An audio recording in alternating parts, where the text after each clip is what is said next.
Goods and services tax यानी GST लागू हुए 7 साल पूरे हो चुके हैं और इस दौरान टैक्स ढांचे को आसान बनाने और लोगों पर बोझ घटाने के लिए कई बार सुधार किए गए हैं।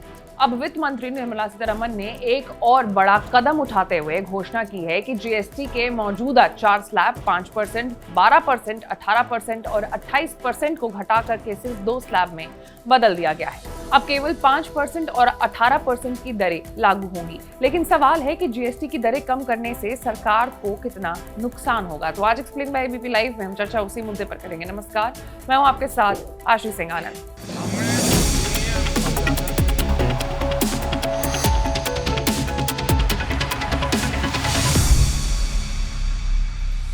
दरअसल सरकार ने ऐसा किया है कि तंबाकू, पान मसाला, कार्बोनेटेड ड्रिंक्स और लग्जरी सामान जैसे बड़ी कारें, निजी यॉट और व्यक्तिगत उपयोग के विमान पर 40% का विशेष टैक्स लगाया है। यानी रोजमर्रा की जरूरतों के सामान सस्ते होंगे, जबकि गैर जरूरी और हानिकारक वस्तुओं पर टैक्स दरें ज्यादा रहेंगी, ताकि राजस्व भी बढ़े और सामाजिक नियंत्रण भी बना रहे। कुछ सामान जैसे कि यूएचटी दूध, छेना, पनीर, रोटी, चपाती और पराठा को पूरी तरीके से टैक्स फ्री कर दिया गया है। इससे सीधे तौर पर आम लोगों की रसोई का खर्च घटेगा।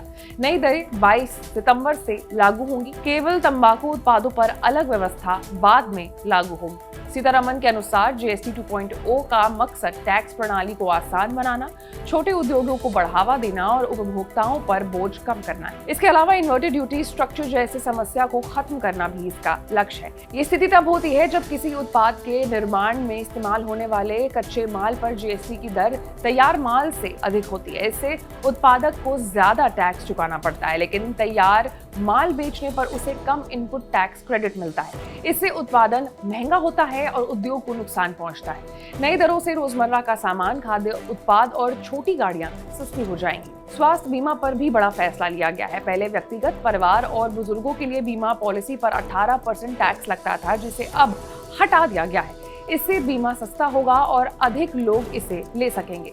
सीमेंट पर टैक्स 28% से घटा करके 18% कर दिया गया है, जिससे घर बनाने या मरम्मत करने की जो लागत है वो कम होगी। टीवी, एयर कंडीशनर और ऑटो पार्ट्स जैसे सामान पर भी अब 18% स्लैब लगाया गया है। स्वास्थ्य क्षेत्र में राहत देते हुए 33 जरूरी दवाइयां, खासकर कैंसर और गंभीर बीमारियों के इलाज में इस्तेमाल होने वाली दवाइयों को टैक्स फ्री कर दिया गया है। ऑटो सेक्टर को भी राहत मिली है, क्योंकि छोटी कारें और 350 सीसी तक की मोटरसाइकिल अब 18% टैक्स पर मिलेगी। 3 व्हीकल और अन्य ऑटो पार्ट्स भी सस्ते होंगे। सरकार ने माना है कि रोजमर्रा की चीजों पर टैक्स घटाने से शुरुआती दौर में राजस्व पर असर पड़ सकता है। एसबीआई रिसर्च के अनुसार सालाना लगभग 85,000 करोड़ रुपए की कमी भी हो सकती है, लेकिन वित्त मंत्री का कहना है कि खपत बढ़ने और टैक्स चोरी रोकने से लंबे समय से ये घाटा पूरा हो जाएगा। लग्जरी और सिन गुड्स पर 40% टैक्स लगाने से भी सरकार को अच्छी आय होगी। 1 जुलाई 2017 को देश भर में जीएसटी लागू हुआ था। इसके साथ ही केंद्र और राज्य सरकार के कुल 17 कर और 13 उपकर खत्म कर दिए गए। जीएसटी ने VAT, service tax, excise duty और परचेज टैक्स जैसे विभिन्न अप्रत्यक्ष करों को रिप्लेस किया। जीएसटी 2.0 से आम लोगों को राहत, उद्योगों को प्रोत्साहन और टैक्स सिस्टम में पारदर्शिता लाने की उम्मीद है। हालांकि शुरुआती समय में सरकार को राजस्व का नुकसान झेलना पड़ सकता है, लेकिन बढ़ती खपत और अनुपालन से ये घाटा संतुलित हो जाएगा। ये कदम भारतीय अर्थव्यवस्था को न केवल सरल टैक्स संरचना देगा, बल्कि लंबे समय में विकास को भी रफ्तार देगा। इस पूरे मामले पर आपकी क्या राय है, कमेंट्स में जरूर बताइएगा।